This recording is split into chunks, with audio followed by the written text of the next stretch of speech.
dissolving into the white pole, Varanchana space. Visualize the white pole, Varanchana, dissolving into the Om syllable, dissolving into the Shunyata, emptiness, non-dual, unelaborated, non-objectified, peace. We'll begin a 5-minute meditation. We'll do several 5-minute sessions.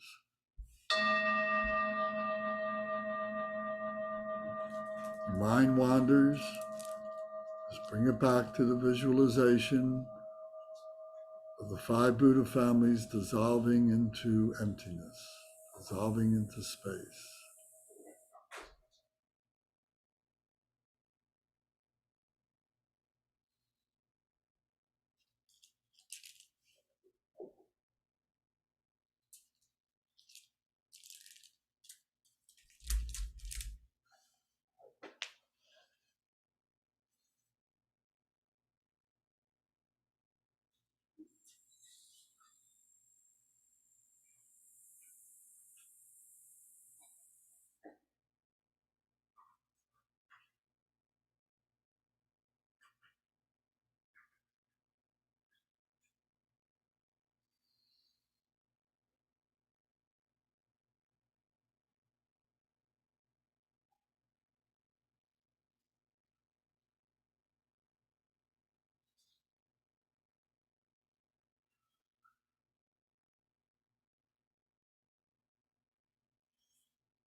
Take a deep breath and hold it.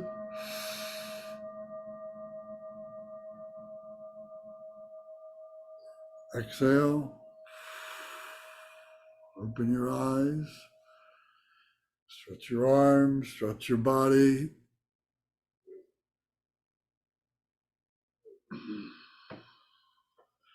Stand up if you like.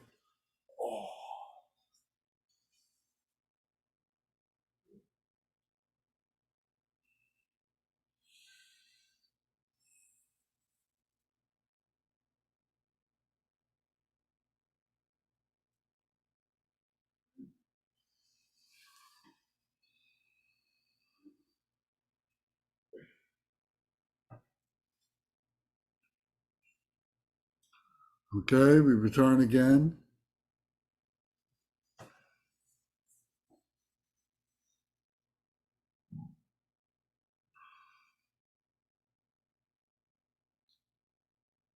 Keep your back straight. Maintain the 7-point posture of Varanchana.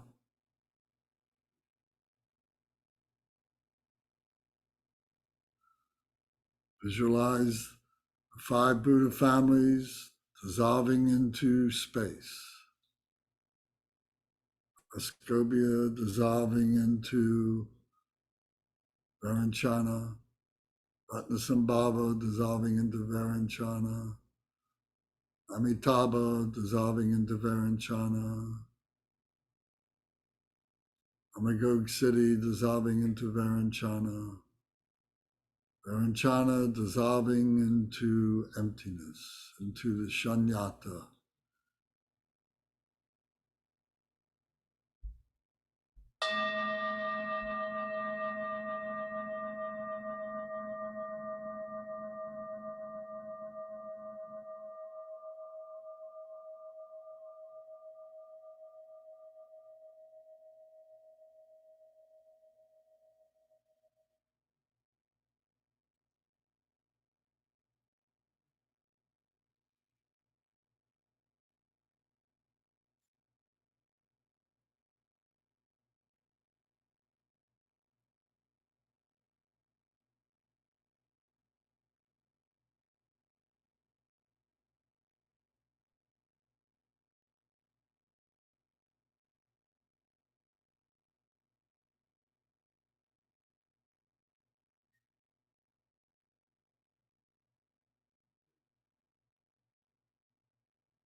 Take a deep breath and hold it.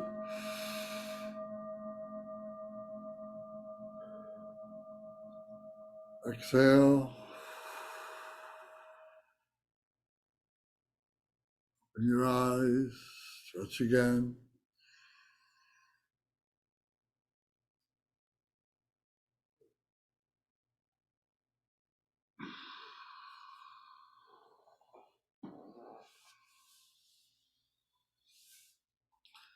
You need to take a look at the images, the image of the mandala, the image of the 5 heads of the 5 Buddha families sitting in a row. Look at the organizational chart, the 5 Buddha families.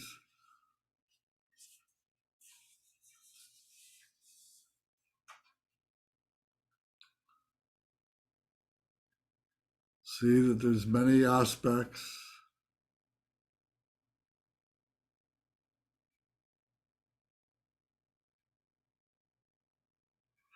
Now we do the last meditation.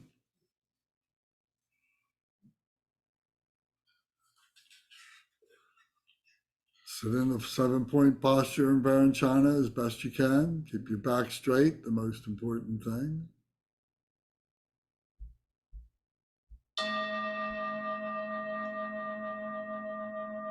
Visualize the lights, the blue light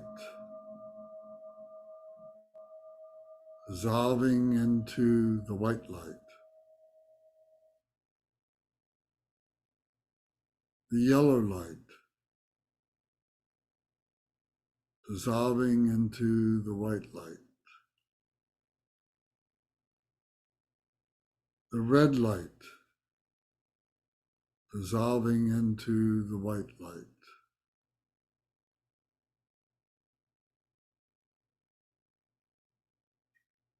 the green light dissolving into the white light,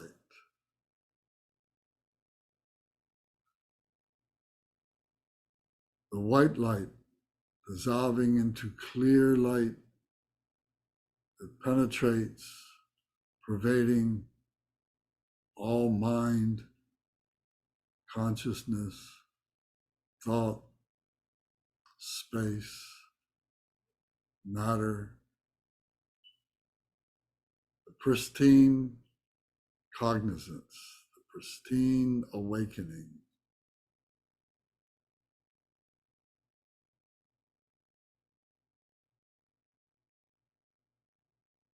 Mind wanders, bring it back to the white light, dissolving into clear light.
Take a deep breath and hold it.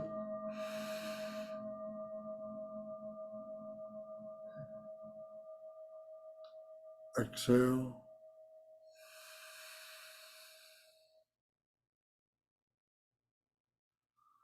Open your eyes. Okay. So that concludes the meditation part.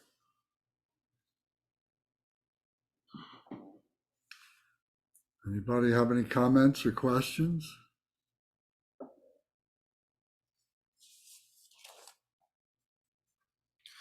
Is there any relation with the 5 Buddha families and the 5 families of the Buddha, or is it just similar in name? No, just two things. That's why it's called 5 families of the Buddha, and then the 5 Buddha families. Okay, thanks.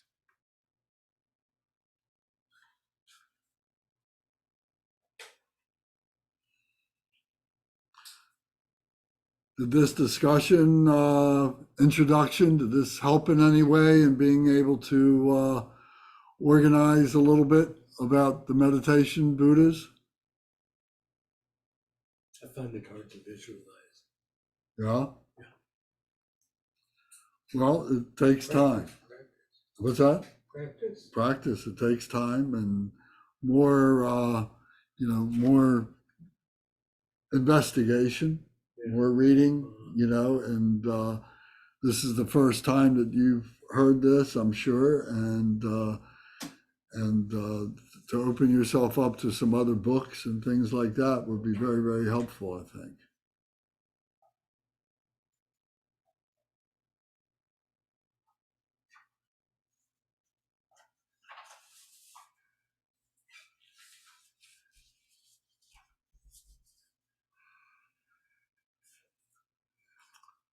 Okay. I guess everybody got it good. God bless. Lance, how many years of practice did it take for you to become, and I guess this is more contextual relative to like all the teachings you've been giving, where you're teaching us all these different processes for meditation, different points of focus. How long did it take you personally to just get good at all of this? Because like I've never had this experience with you back to back to back of just the initial exposure. And it's admittedly, it's a lot for the conceptual mind to digest it as like a thing, but then obviously like you said, at some point it all just becomes part of you. So could you describe, just because I'm honestly a little overwhelmed, where I'm taking notes each week, and I've got like, it's a lot, and like I'm trying to like figure out where does Zara go next, and I'm wondering, could you describe that for us, maybe if this is an appropriate time, like your experience with all these different processes and opportunities? Well, everybody's going to be different. Not everybody's going to approach it the same way that I've approached it, or the same way you approach it, or anybody else, and so on. So we have to recognize that and so on. But it's taken years. It's taken quite a long time, and it's taken lifetimes to get to this point. To be able to look at it in those terms becomes very liberating. Otherwise, you think you got to do everything now, that this is your only lifetime to do that.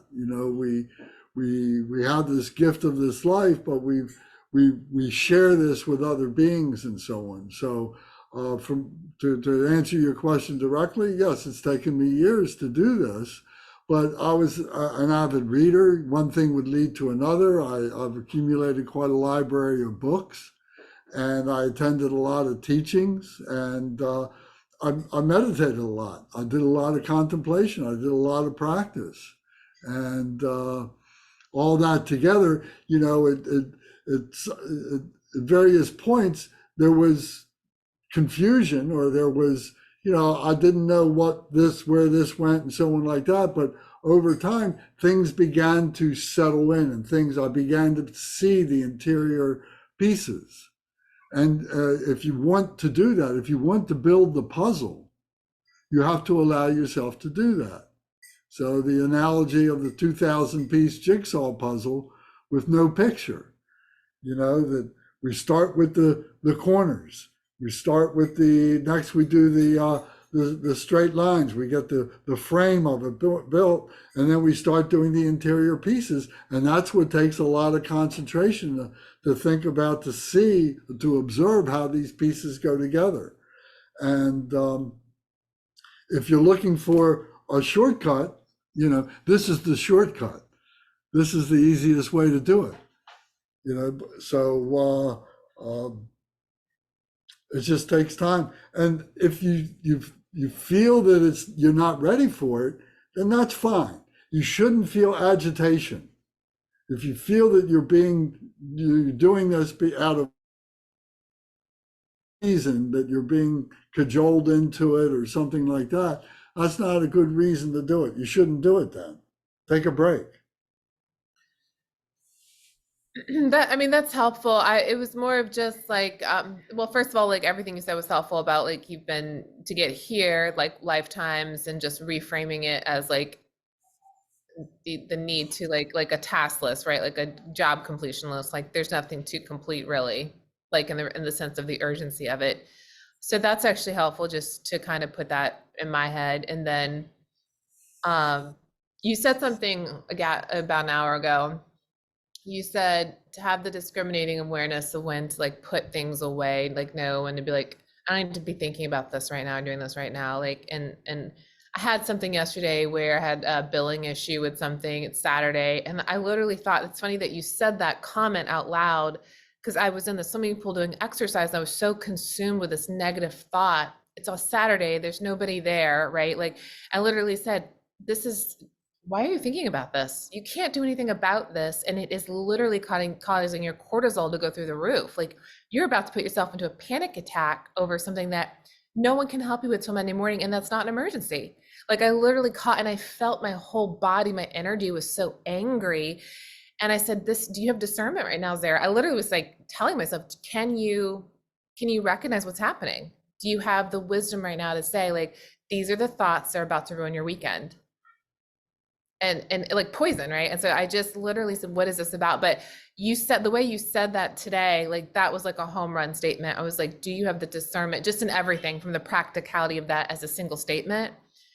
Such a great sentence. I always like when you say really good, I call them slam dunk sentences by Lance. I write them down. I put them down because they really resonate with me to remember, like to cue back to the practical aspects of the practice. So thank you. You're welcome. Thank you. And really what we come to recognize when we recognize those kinds of thoughts, that as we develop them, we went through this process to develop them. We created this in our mind, but just as quickly and efficiently, we can cut them off. We got to say, I stopped doing this. I stopped telling myself lies. I like that, Lance. I stopped creating obstacles. I just stopped. Do you say that to yourself? Because I'm thinking like I was really mean with myself yesterday. So why are you doing this to yourself? Like, why are you getting yourself angry? Sure. Yeah. Do you At talk yourself at some point, Okay. you do that. You say, Okay. I'm not going to do this anymore. Okay. And if you remember back a while ago, in your card pack that has those meditation cards, there's a picture of Vajrayogini. Okay. And Vajrayogini has in her right hand or left hand, or right hand, she's holding a knife, a flaying knife. It's a curved knife. And she uses that knife to cut off the root of the afflicting emotions. Oh, I like that as a visualization. Yes. And we are Vajrayogini. Mm-hmm. We are Vajrayogini. So we cut off the root of those afflictive emotions. As soon as we see them, I'm not going to play that game anymore. Lance, have you ever been that direct with someone in your life who is a family member?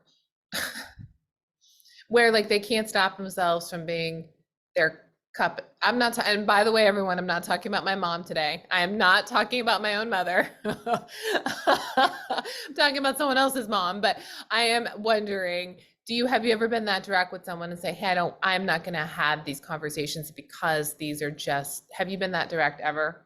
Oh, sure. Okay. Yeah, and with students too.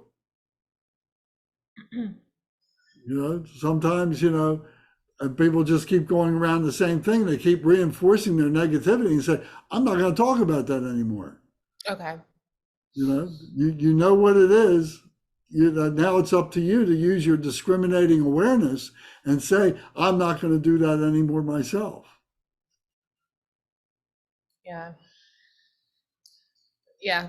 Thank you so much, Lance. Today was so, and I had family in town, so had to use my cell phone, but I did in preparation for today, did some self-study in the packet for about an hour.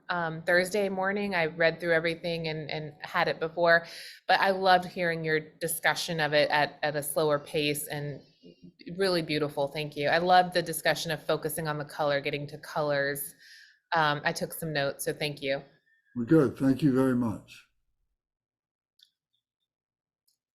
Does anybody else have a thought that you'd like to talk about? So tomorrow we'll be talking more about the 5 families, like as an adjunct to today. No, tomorrow we go back to the jewel ornamental liberation. Cool. Okay.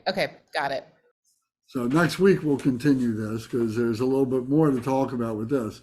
I do want to point everybody's attention to this that was in your envelope. And this is a visual mandala, or a visual mantra, excuse me, not a mandala, but a mantra. And this is written in Dakini script. And this was given to us by Garchen Rinpoche. And this goes over the doorway of your home, your front door, or to your shrine room, or wherever you want to put this. You put it over the doorway, so the threshold. And if you read the small print at the bottom, I'll read it. It says in the Kittigarbha Sutra, it is said, if the crown of one's head passes once beneath this mantra, the misdeeds of 1,000 eons will be purified in the, I can't read that next word, and I'm sorry, I can't read that word. It said that, oh, wait a minute, I got a magnifier here somewhere. Just one second.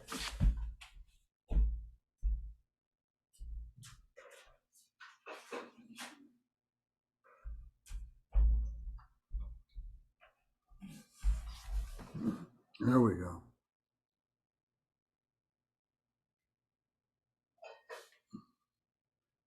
What is that word? Is it forceful? Mine's kind of. Mine's blurred.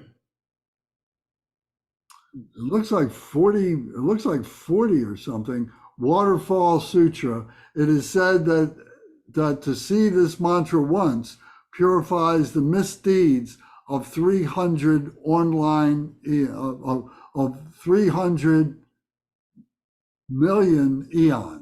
300 million eons. So just to see this mantra is a great blessing and a purification all by itself. So I'll get some clarification. I think I got some better prints of this, so I'll get those out and be able to read this better. I think it's forceful. I just googled it. Forceful. I think so. Forceful. Yeah, I think so. Forceful Waterfall Sutra. Okay, very good. Thank you. Pretty sure. So, put it over your doorway, and it's a protection mantra. So all this is building mindfulness. This is why we have pictures around. We have these different images. We do these prayers. They're mindfulness to develop protection for ourselves. Otherwise, we just start doing ordinary, mundane things. And we continue the cycle of rebirth. We continue the migration of rebirth that we talked about earlier.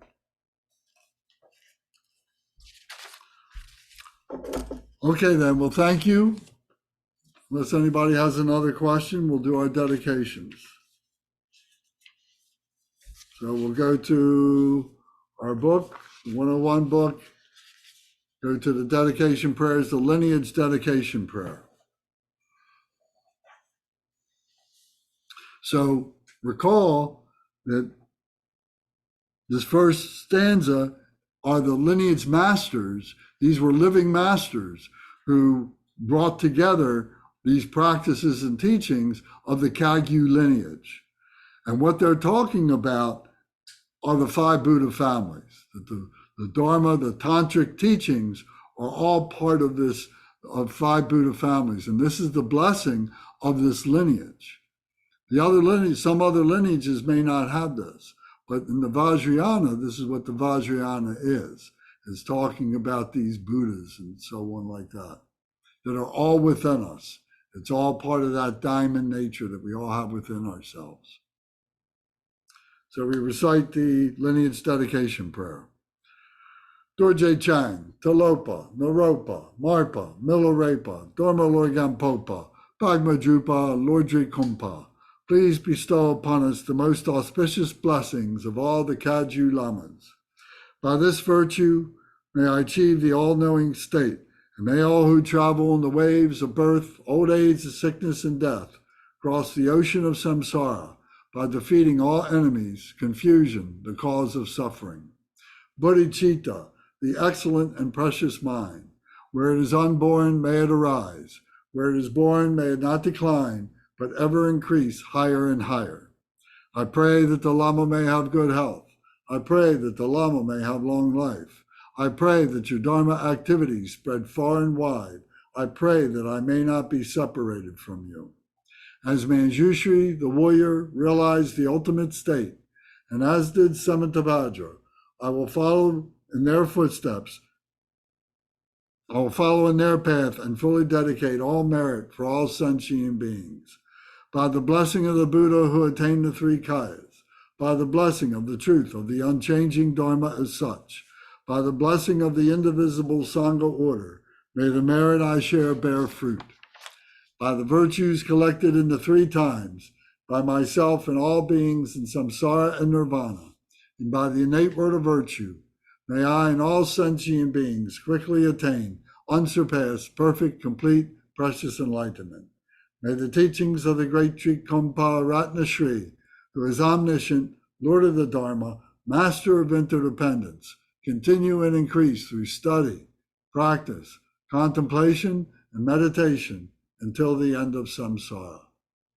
Om, Ah, Om. Om, Ah, Om. Om, Ah, Om. May my body, speech, and mind become inseparable with the body, speech, and mind of all the enlightened ones for the benefit of all sentient beings. Thank you all very much. Lance, thank you. Much love to everyone. Thank you all You're for welcome. sharing. Everyone. Thank you Thank so you. much, everyone. Yeah. Thank you. Lance. Bye. Thank you, everybody. Thank you, Lance. You're Thank you, welcome. Lance. Thank you all. Thanks for, Goodbye. for sending everything too, Lance. It's really helpful. Good. Yes, thank you. Okay. See you tomorrow night. And thank you for your questions and comments, Zara. Thank you very much. Oh, I have so